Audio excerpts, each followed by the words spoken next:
ജനങ്ങൾക്ക് പ്രാണവേദന, പൂക്കിക്ക് വീണ വായന.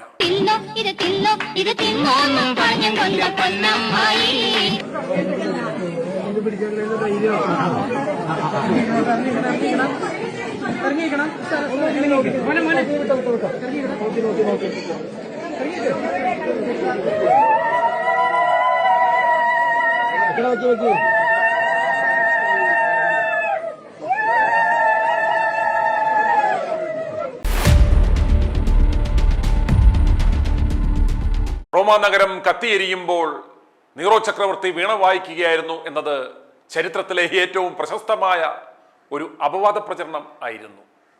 ഇന്നത്തെ PR ഏജൻസികളെ പോലെ, വിനുവിനെ പോലെ, തോൽവി ശങ്കർ വക്കീലിനെ പോലെ ആ കാലഘട്ടത്തിലെ നീറോയുടെ ശത്രുക്കളായ ചില മൈത്താണ്ടി ചരിത്രകാരന്മാരും വാവിഷ്ഠാണക്കാരന്മാരും ഒക്കെ ചേർന്ന് പറഞ്ഞു പരത്തിയ അപവാദമായിരുന്നു നീറോ വീണ വായിക്കുകയായിരുന്നു എന്നത്. ആ കാലഘട്ടത്തിൽ വീണയോ അല്ലെങ്കിൽ ഫിഡിലോ പോലും കണ്ടുപിടിച്ചിരുന്നില്ല എന്നത് ചരിത്രം. നീറോ വായിച്ചത് വീണയാണോ അതോ ഫ്ലൂട്ടാണോ എന്നതല്ല നമ്മുടെ വിഷയം. പക്ഷെ നാം മനസ്സിലാക്കേണ്ടുന്ന ഒരു സത്യം ഉണ്ട്. റോമാ നഗരം കത്തിയെരിയുമ്പോൾ നീറോ ചക്രവർത്തി ആ നഗരത്തിൽ ഉണ്ടായിരുന്നില്ലെങ്കിലും വിവരം അറിഞ്ഞയുടൻ നീറോ റോമിലേക്ക് പാഞ്ഞെത്തി. സ്വന്തം കൊട്ടാരം പോലും തീപിടുത്തത്തിൽ തകർന്നവർക്കായി അദ്ദേഹം തുറന്നുകൊടുത്തു. ഇരകൾക്ക് ഭക്ഷണവും താൽക്കാലിക താമസ സൗകര്യവും ഏർപ്പാടാക്കുവാൻ അദ്ദേഹം മുന്നിട്ടിറങ്ങി. അങ്ങനെയുള്ള ആ നീറോ ചക്രവർത്തിയെ കുറിച്ചാണ് റോമാ നഗരം കത്തുമ്പോൾ നീറോ വീണ വായിക്കുകയായിരുന്നു എന്ന് അപവാദം പറഞ്ഞ് പരത്തിയത്.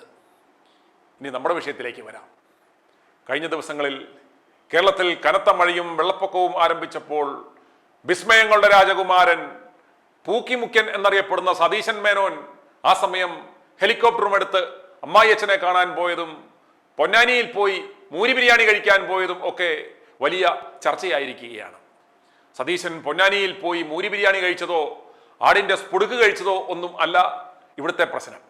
സതീശനെ അതിന് ഞങ്ങൾ കുറ്റം പറയില്ല. കാരണം സതീശന്റെ സ്ഥാനത്ത് ഏത് കാവർക്കുകയാണെങ്കിലും ഇതൊക്കെ ചെയ്യൂ. രാഷ്ട്രീയത്തിലിറങ്ങി കുതികാല് വെട്ടി കുതിരക്കച്ചവടം നടത്തി കസര പിടിക്കുന്നത് ഇതുപോലെയൊക്കെയുള്ള ജീവിതം ആസ്വദിക്കുന്നതിന് വേണ്ടി മാത്രമാണ്. കോരൻ വിജയം കാണിച്ചത് കണ്ടില്ലേ? ദിനേശ് പിടിയും വലിച്ച് കീറപ്പായിൽ കിടന്നവനൊക്കെ മുഖ്യമന്ത്രിയായപ്പോൾ കാണിച്ച ആ കാട്ടായങ്ങൾ നമ്മൾ കണ്ടതല്ലേ? പൊങ്ങാത്ത കാല് വെക്കുവാൻ കാലിനടിയിൽ ഹൈഡ്രോളിക് ജാക്കി വരെ ഫിറ്റ് ചെയ്തു. ഭരണം പോയപ്പോൾ എന്തായിരുന്നു അവസ്ഥ? ഇപ്പോൾ ഹൈഡ്രോളിക് ജാക്കി ഇല്ലെങ്കിലും കാല് പൊങ്ങും. അതുകൊണ്ട് ഇതൊക്കെ ഭരണമുള്ളപ്പോഴേ നടക്കൂ എന്ന് എല്ലാവർക്കും അറിയാം. കാറ്റുള്ളപ്പോഴേ തൂറ്റാൻ പറ്റുകയുള്ളൂ എന്ന് ചുരുക്കം. അതുകൊണ്ടാണ് ഞാൻ സതീശനെ ഈ വിഷയത്തിൽ കുറ്റപ്പെടുത്തില്ല എന്ന് പറഞ്ഞത്. പക്ഷേ വി.ഡി. സതീശനെ ജനങ്ങൾ കുറ്റപ്പെടുത്തുന്നത് പൊന്നാനിയിൽ പോയി മൂരി ബിരിയാണി കഴിച്ചതിനല്ല, മറിച്ച് സംസ്ഥാനം മഴക്കെടുതിയിൽ രൂക്ഷ പ്രതിസന്ധി നേരിടുമ്പോൾ കാണിച്ച കുറ്റകരമായ ഉദാസീനത കണ്ടിട്ടാണ്. അവയിൽ ചിലത് അക്കമിട്ട് നിരത്താം. ഒന്ന്, അതിതീവ്ര മഴയിലും കടൽക്ഷോഭത്തിലും ബന്ധപ്പെട്ട അധികാരികൾക്കും ജനങ്ങൾക്കും ജാഗ്രതാ നിർദ്ദേശം നൽകുവാൻ വളരെ വൈകി. രണ്ട്, പ്രളയസമാനമായ സാഹചര്യം ഉണ്ടായ ശേഷമാണ് പല ജില്ലകളിലും റെഡ് അലേർട്ട് പ്രഖ്യാപിച്ചത്. മൂന്ന്, പത്തനംതിട്ട, ഇടുക്കി, കോട്ടയം ജില്ലകളിൽ സ്ഥിതി വളരെ വഷളായിട്ടും ഈ പ്രദേശങ്ങളിൽ ഓറഞ്ച് അലേർട്ട് മാത്രമായിരുന്നു ഉണ്ടായിരുന്നത്. അതുകൊണ്ട് ആളുകളെ സുരക്ഷിത സ്ഥാനങ്ങളിലേക്ക് മാറ്റുവാൻ വളരെയേറെ വൈകി. നാല്, ഇന്ന് ഞായറാഴ്ചയാണ് എന്ന സാമാന്യ ബോധം പോലുമില്ലാത്ത ഇന്നലെ ഒരു ഉത്തരവിറക്കി. ഇന്ന് വിദ്യാഭ്യാസ സ്ഥാപനങ്ങൾക്കെല്ലാം അവധിയായിരിക്കുമെന്ന്. ഏത് ദിവസമാണ് എന്ന് പോലും അറിയാത്ത മോന്മാർ. അഞ്ച്, കാലവർഷമാണ്. ഇതൊക്കെ സംഭവിക്കുവാനുള്ള സാധ്യതകൾ കണക്കിലെടുത്ത് ഇങ്ങനെയുള്ള മേഖലകളിൽ യാതൊരു സുരക്ഷാ മുൻകരുതലുകളും എടുത്തിരുന്നില്ല. ആറ്, കടലിൽ പോയ മത്സ്യത്തൊഴിലാളികൾക്കാർക്കും യാതൊരു മുന്നറിയിപ്പും നൽകിയില്ല. തന്മൂലം വിവിധ ജില്ലകളിൽ മത്സ്യത്തൊഴിലാളികൾ അപകടത്തിൽപ്പെട്ടു. ഇതൊന്നും ചെയ്യാതെ പോട്ടെ, ഈ പ്രതിസന്ധി ഉണ്ടായിട്ടും അതൊന്നും ഗൗനിക്കാതെ പൊന്നാനിയിൽ പോയി മൂരിയിറച്ചി തിന്നതും ആടിന്റെ സ്പുടുക്ക് തിന്നതിനെയുമാണ് ജനങ്ങൾ ഇവിടെ വിമർശിക്കുന്നത്. അതിന് ഭരണഘടനാപരമായി ജനങ്ങൾക്ക് അവകാശമുണ്ട്, അധികാരമുണ്ട്. അസഹിഷ്ണുതയുള്ളവൻ വീട്ടിൽ പോയി അടുക്കളയിൽ കയറിയിരിക്കുക. അപ്പോൾ ഭാര്യ മാത്രമേ ചിരവയെടുത്ത് അടിക്കത്തുള്ളൂ. ആരും അറിയില്ല. മേൽപ്പറഞ്ഞ കാര്യങ്ങളൊന്നും ശ്രദ്ധിക്കാതെ ചെയ്യാതെ മുഖ്യമന്ത്രി വി.ഡി. സതീശൻ പൊന്നാനിയിൽ മുസ്ലിം ലീഗ് നേതാവിന്റെ വിരുന്നിൽ പങ്കെടുത്തത് കൊണ്ടാണ് രൂക്ഷ വിമർശനം ജനങ്ങളുടെ ഭാഗത്തുനിന്നും ഉയർന്നത്. Muslim Youth League vice president Faisal Baqavi Thangal തന്നെയാണ് മുഖ്യമന്ത്രി തന്റെ വീട്ടിലെത്തി ശാപ്പിടുന്നതിന്റെ ആ ദൃശ്യങ്ങൾ ഫേസ്ബുക്ക് പേജിൽ പങ്കുവച്ചത്. ഇല്ലെങ്കിൽ അതിനും ന്യായീകരണം ഉണ്ടാകുമായിരുന്നു. അപ്പത്തരങ്ങളെല്ലാം കൂമ്പാരമായി അമ്മായി ചുട്ടുവെച്ചത് പൂക്കിക്കായി. ആ ദൃശ്യങ്ങളൊന്ന് കാണാം. ബിരിയാണിയും നെയ്ച്ചോറും നല്ലെണ്ണയും നടുക്കൊടിച്ച്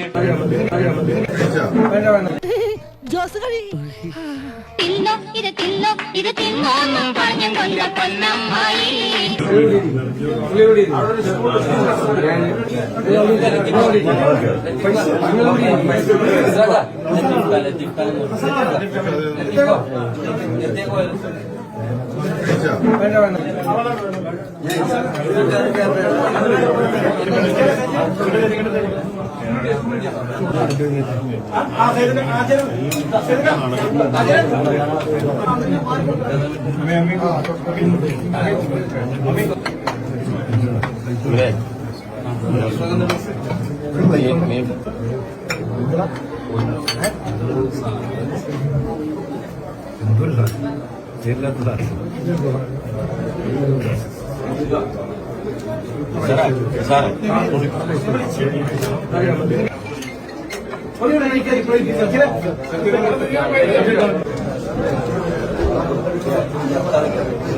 ഇതിനു പിന്നാലെ പ്രതിപക്ഷവും മുഖ്യമന്ത്രിക്കെതിരെ രംഗത്തെത്തി.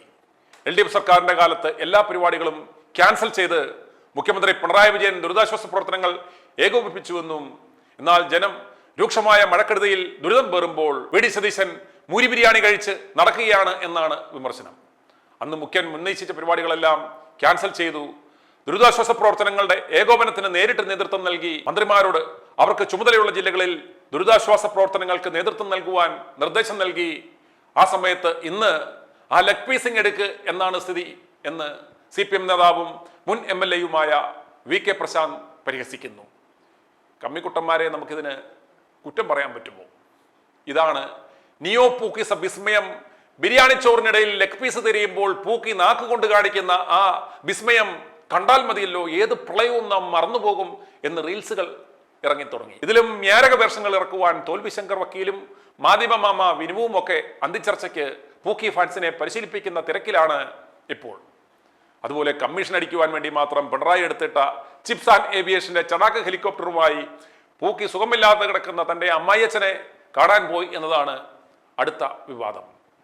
പിണറായി വിജയൻ സർക്കാരിന്റെ കാലത്തെ ഹെലികോപ്റ്റർ ഉപയോഗത്തെ ദൂർത്തെന്ന് വിമർശിച്ച സതീശന്റെയും VD ബൽറാമിന്റെയും ആ പഴയ ഫേസ്ബുക്ക് പോസ്റ്റുകൾ കുത്തിപ്പോക്കി പോരാളി ഷാജിമാർ ഇപ്പോൾ സോഷ്യൽ മീഡിയയിൽ പൊങ്കാല നടത്തി കളിച്ചുകൊണ്ടിരിക്കുകയാണ്. വ്യക്തിപരമായ ആവശ്യത്തിന് മുഖ്യമന്ത്രി ഹെലികോപ്റ്റർ ഉപയോഗിച്ചു. ചികിത്സയിൽ കഴിയുന്ന ഭാര്യാപിതാവിനെ കാണുവാൻ സർക്കാർ ഹെലികോപ്റ്റർ ഉപയോഗിച്ചു എന്നാണ് ആരോപണം. കാലാവസ്ഥ മോശമായതിനെ തുടർന്ന് 2 പ്രാവശ്യം ആ ചടാക്ക് helicopter Ernakulam Thiruvananthapuram shuttle service നടത്തിയെന്ന് സർക്കാരിനെ വിമർശിച്ച് മുൻമന്ത്രിമാരായ MP രാജേഷ്, V ശിവൻകുട്ടി എന്നിവർ രംഗത്തെത്തി.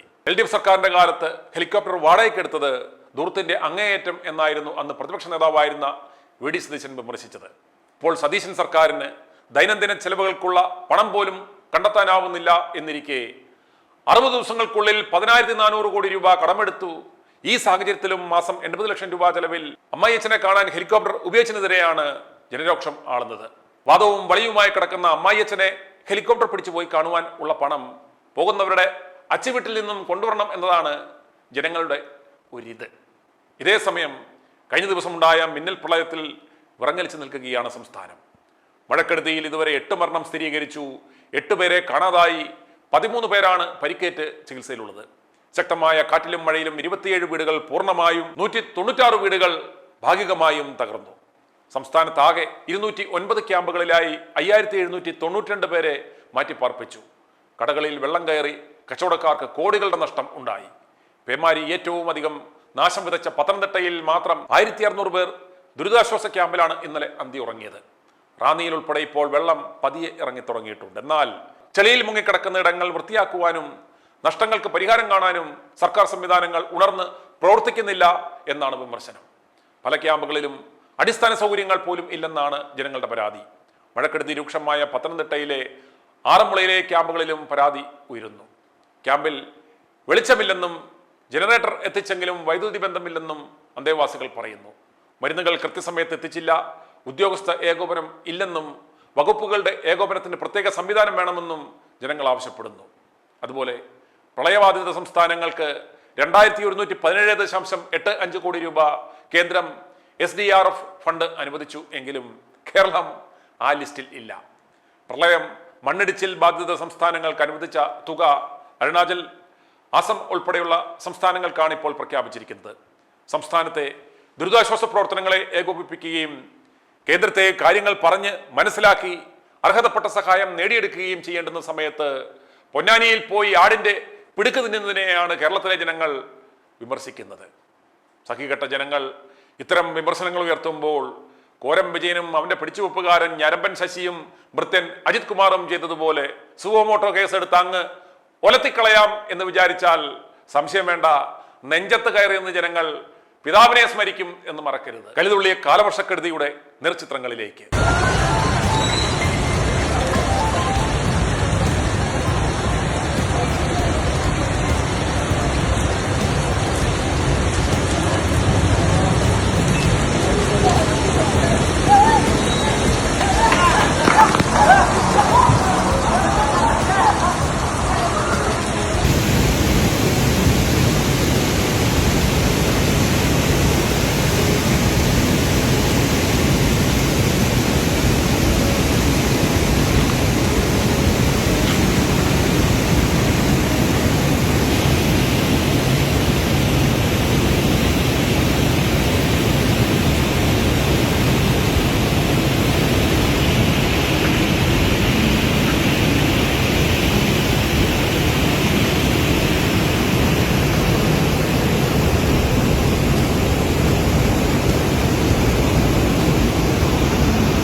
i2i News, an eye for truth.